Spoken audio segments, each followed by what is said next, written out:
Hi Aries, welcome to the full moon in Aquarius for August 19, 2024. This is a bit of a tense full moon. There's a lot of activity in the sky going on, a lot of planetary stuff. And if you want to know more about that, please look up some good videos on it. I'm not an astrologer. I like to use astrology, um, but there's too much for me to explain. But it does cause some tension.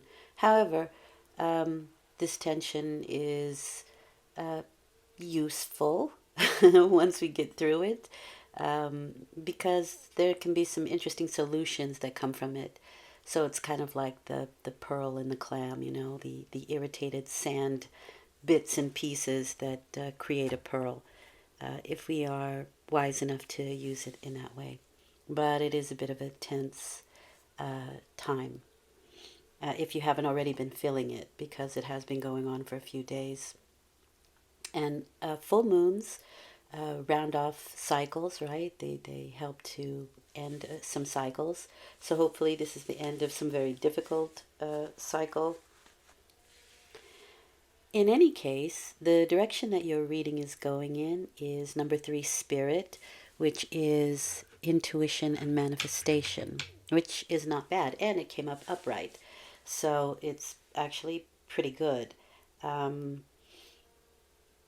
it talks about future potential that's available for you now. So that kind of again goes into the it's like I mean, I wouldn't know, but it would probably be like giving birth, right? Those labor pains, the hard, difficult, laborious, tense or tension that you feel before something really wonderful is created, because it's a number 3, and 3 is the creative principle. It's expression of 1 and 2. It cements the duality. Um, so the magician and the high priestess, right? You get the empress. The empress cements the two dualities, the yin, the yang, the male, the female, the solar, the lunar. Um, so what's happening for you is, well, manifestation. So we want to see some change here.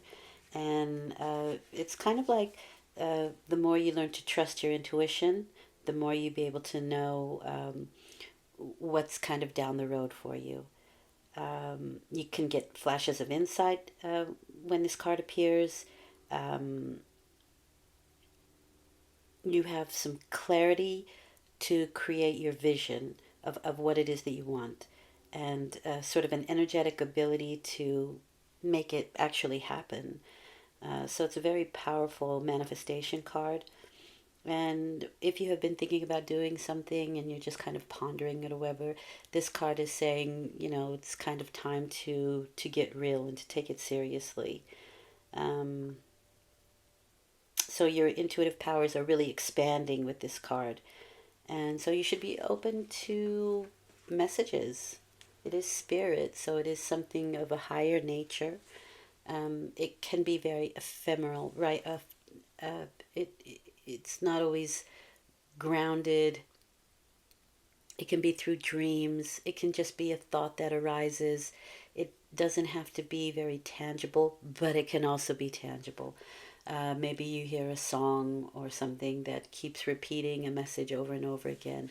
Um, for me, when I have feathers around that kind of come from out of nowhere, then I know that I need to pay attention to something.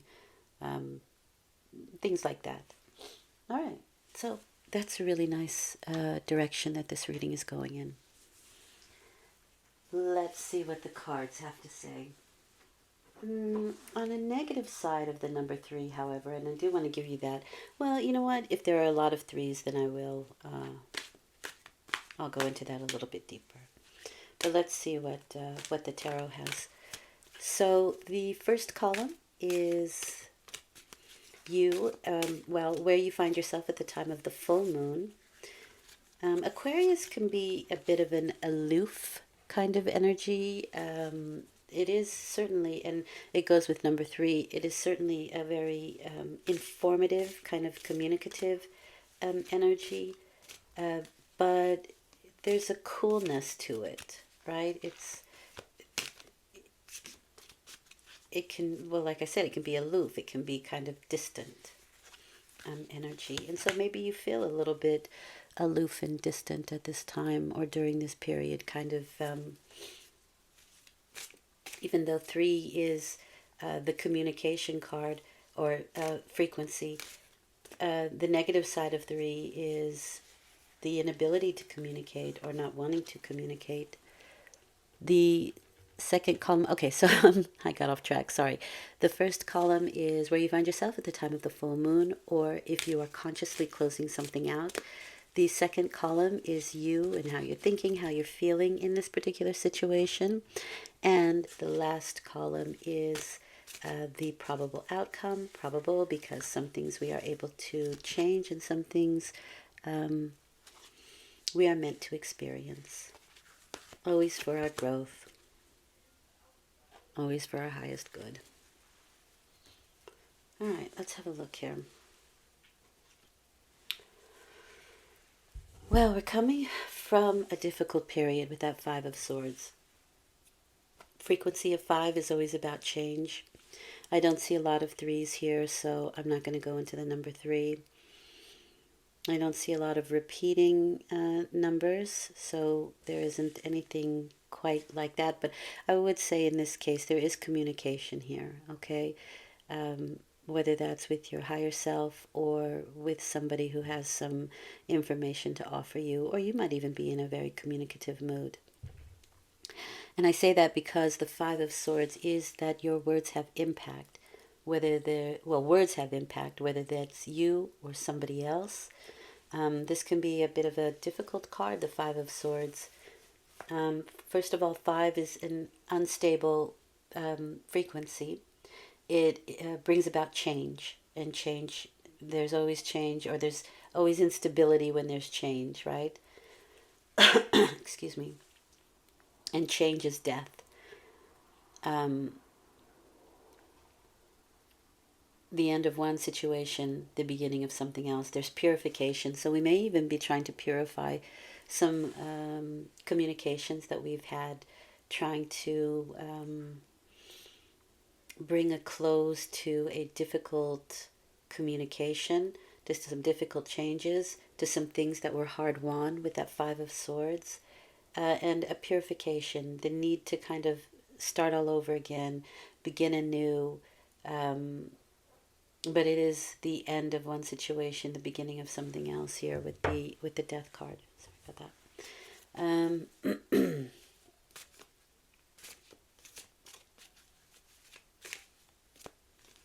Like I said, the 5 of Swords. This is a very tense full moon, and the activity actually started probably around Saturday. So you may have already had this experience, and that's why this is what we're closing out here, because it is a full moon. So you may have already felt the tension. You already may have had the words. There may have been an ending because of the words. And now you're sort of in a bit of a holding period. The Hanged Man is the card of being sort of in limbo. Things are not in your hands at this moment. Somebody else is driving the wheel, so you could. This is a sacrificial card. It is sacrifice, and one of the things that you may be sacrificing right now is control. Things aren't in your hands. You're kind of in a state of limbo, waiting for things to change, possibly after a very difficult period. Really, 5 of Swords is my least favorite card in the deck. And you have another one here that is also not a very nice card. No, you do have 2 sevens. The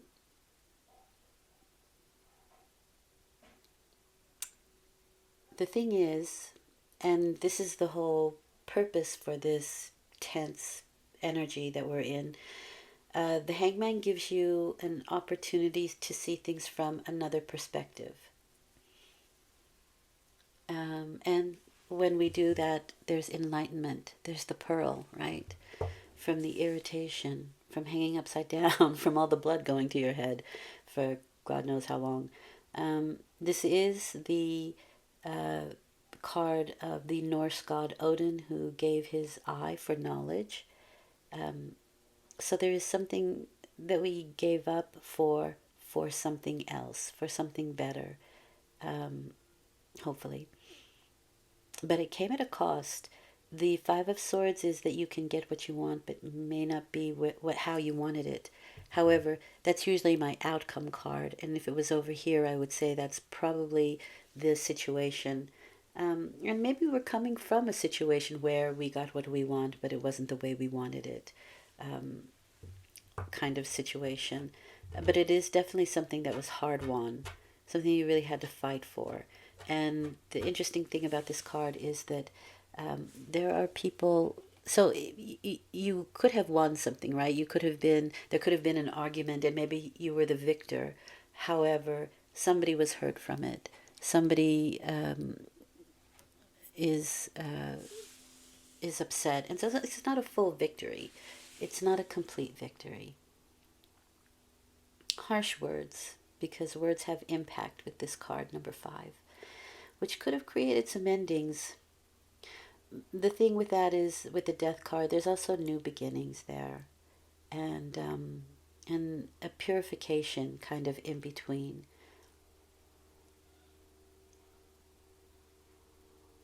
The Hangman really does tell me, though, that we're waiting for something. We're still in a state of limbo here. So far, 3 major arcana. So the death and the limbo, the purification, can be very internal. Just like the pearl, right? It's happening on the inside, and nobody's cracked it open just yet to see it because it's still developing. And so you could be really mulling over and considering and rethinking and rehashing what has happened, what's gone wrong, what words were said, what situation that is unstable and perhaps went awry. And I think that's what the Hangman is for. It's to give you a moment to see things from another perspective and to really digest it. Now, it's not the Hermit, right? It's the Hanged Man. So something is still, we're still awaiting something. We're still in limbo with something. And I mean, maybe that's even the Five of Swords, waiting to figure it out, waiting for this new opportunity or this new beginning, because we're still in the stages of death, of change, of things ending, and waiting to start that new situation. And interestingly enough, whatever you are trying to do right now, you feel perhaps that your hands are tied, or that you can't do anything to change it just yet. The Eight of Swords is a card of... 8 is a power number, and so you're putting a lot of energy and power behind the struggle, right? And the struggle is the Five of Swords. The struggle may be the loss of control of an ending. And so the Eight of Swords is asking you to change your focus, and to wait until the situation is back in your favor to make the changes that you're wanting, with especially with that Death card and the Hanged Man. So you are a bit in the state of limbo, or you have been, and hopefully this is a cycle that's being closed out, because it is the full moon, and this is what we are doing. We're closing out a cycle, and this was probably a very difficult cycle for you on a lot of levels. You have 2 swords here in this particular column, but you have 3 altogether. So there's a lot of mental work, a lot of mental activity. I would say action, because swords are action and thought, or thought in action. However, these 2 cards are indicating that we are unable to, or we're fighting this kind of energy of inactivity, or the inability to act or do, or even if you're trying to do it with the Eight of Swords, even if you're trying to create something, do something, change something, because five is change, right? It falls. It's ineffectual, especially with it's not effective with that Eight of Swords. Okay. But we do have intuition and manifestation, and that's what I mean. Like, we could have been trying, really working hard to get something done. Um, this is something very hard won, right? And it just isn't. It wasn't working. So we go back to the starting board here, and remember, I said this is about changing your focus. So we go back to the Two of Wands, which is duality. Two is duality, but it is also assimilating, and in this case it feels for me like envisioning. um, it's the ability, and especially because it's fire, right? The wands are fire element. It's about using your imagination, and so we're kind of looking out into the greater world here and seeing what the possibilities could be. If the Ace of Wands is like having this spark of, I want to do something, the next logical step is, well, how would I put it out there? What does the world need in regards to this particular thing? Or what are other people doing with it? Let me gather some information. Let me plot. Let me plan. Let me see what the possibilities are with the Two of Wands. Plotting and planning. And there are things that are going on in the background, right? You may be doing a lot of things in the background. These are, well, first of all, open enemies, especially when it's next to the Five of Swords. Um, but it's also a very strategic card. And when I have it with the Two of Wands, there's a real strategy here, a planning on your strategy. How do you want to go further? He's taking these five swords away from the enemy's camp so they can't be used against him. It's a very strategic move. And number 7 is an interesting number because it is a very unique number. It's the number of faith, but it is that the ability to have faith in something that maybe can't be seen but nevertheless exists, right? And so that's kind of goes well with that Two of Wands energy. Um, it's a real faith card. It is the card of open enemies, though, and also kind of like making sure that your atmosphere, your background, your home, your situation, your work, whatever it is secured. Okay? Not to give you a paranoid feeling, but again, this is a card that I got when bears were trying to get into my garbage. All right, so I had to make sure that the garbage was bungeed down really good every night, so they wouldn't drag it off into the woods. That kind of energy. It doesn't have to be scary or anything, but I do feel like there's a very strategic energy, especially with that Two of Wands. So we could be really working on some strategic, some strategy, some behind the scenes kind of energy. Maybe not letting on to, not letting other people know exactly what you're planning or what you're plotting. With that, you have the Nine of Pentacles. So this can be something very much in regards to the material pentacles, right? Finance, health, that kind of thing. Um, but it is a very independent card. It's Venus in Virgo.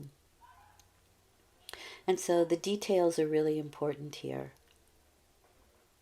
Virgo is all about detail. And that's one of the aspects, I think, of this planetary situation going on. Venus is in Virgo, and it's not its favorite place because Virgo is so practical and Venus is very flowery. Um, but I mean, these are the great times to um, fix your home up. You know, you can really bring some beauty to your home, to your garden, um, to yourself, that kind of thing. It's really good for that kind of energy. It's the details. Um, but in a romantic situation or in a partnership situation, you're looking for practicality where unions are concerned. And two is often about unions and partnerships.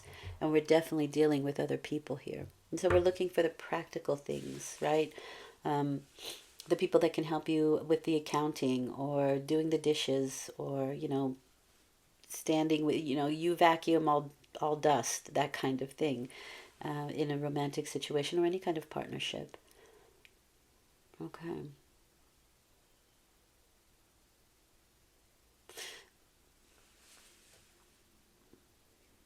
Yeah, I feel like we're doing some strategic moves in planning the details of a situation here with this coupling. And if you notice, they're you know different suits. They're all different suits, but they're all yellow. And that's the solar plexus, and that's the will, your willpower, right? What will I do? What will I get done? What do I will? Okay. And not bringing too much emotion into this situation too. There's no water here. There's no cups. So it's very practical. There's inspiration with the wands, but it seems like we have to take something and really plan out what we're going to do with those inspired energies and ground them. Okay, now who are we doing this with, or who's what's the situation here? Now again, we have the Five of Swords, the Seven of Swords, and the King of Wands. I think we're moving away from this situation, or we're looking towards this one. This is a very good outcome. Even this guy is looking backwards uh, to to him. Actually, both of these cards are, but him especially, I have the feeling. So there may be some strategy with the King of Wands in tow, because again, partnerships, right? And this may be somebody who we are going to be able to do some manifesting with. Because the Chariot card is things that are moving, right? They're starting to move now, especially after this situation where we feel stuck or things weren't moving in the direction that we wanted them to. But then you have the King of Wands, and this is somebody with long features. They are usually very attractive people, and even if they're not physically attractive, people are attracted to them. It is associated with Aries for me. Aries is the trailblazer, so there can be some new pathways that we're trying to blaze here. And you can see that here also with the Two of Wands, both the same suit, but this is like taking steps, the beginning steps to something, again, plotting and planning. But we're doing it with an eye towards, okay, this is going to be successful. This is what we're going to do, because the Chariot card, which is associated with Cancer for me, is a cardinal sign. Cancer is cardinal, so they expect the best from themselves, from the situation, from other people. This King of Wands is not you, otherwise it would be here, so it's going to be somebody that you're dealing with here. They have great managerial skills, and again, like I said, trailblazers, and they're not afraid to try something new. In fact, they're the people who are probably have those great ideas to be like, well, let's try this. Maybe we're going to go in this direction. Let's move here. The Chariot is definitely an on the move card. It can be travel. You may be traveling a lot. You may have to travel. You may have to do a lot of here and there kind of thing. You may be in your car a lot, that kind of thing. But it is moving towards success and triumph. Again, another seven energy. So the interesting thing about this is, if you've noticed, there are no rains with the Sphinx here. He does it through sheer willpower. Again, more of the yellow energy. And blue is very cerebral. Blue is very mental energy. Okay. So the Chariot card is for me that we are moving in a direction. There's an alignment there. We're all in alignment. our head, our heart, our spirit, our physical, all moving in the same direction. And again, it's a faith card, right? 7 is a faith number. Wow. Nice. Okay, so you have the Ace of Wands there. That tells me that some of your plotting and planning is actually going to have that new beginning that you were kind of wanting here with the end of an old situation that just was not working out the way you wanted it to. But we're moving towards this. And this is my autumn timing card. So autumn's coming up very quickly here.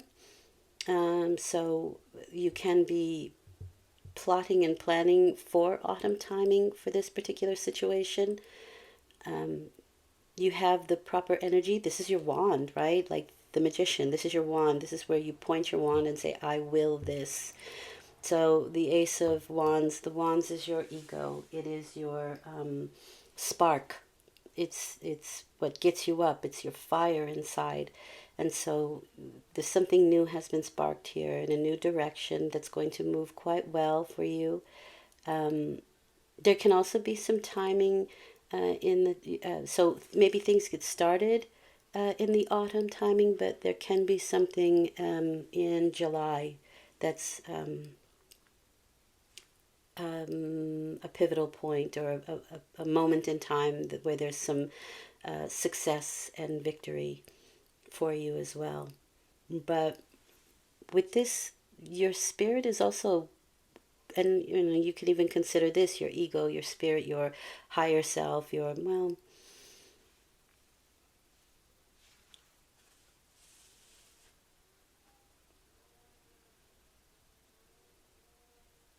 it's your spark.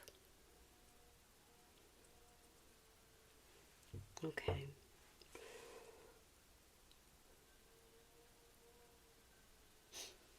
I think the most spiritual card in the deck would be the Chariot. But I also have, the Hangman is associated with the element of water. And water is a very inspirational, spiritual element. Which I think is funny because we're kind of stuck in it right here. But I do feel like there's a reason for that. It gives you an opportunity to see things from a different, I know I've said it 3 times now, to see things from a different angle, from a different perspective. And that's something that I feel changes things for you. What does Spirit want you to know? You have honesty. Honesty will ultimately be rewarded.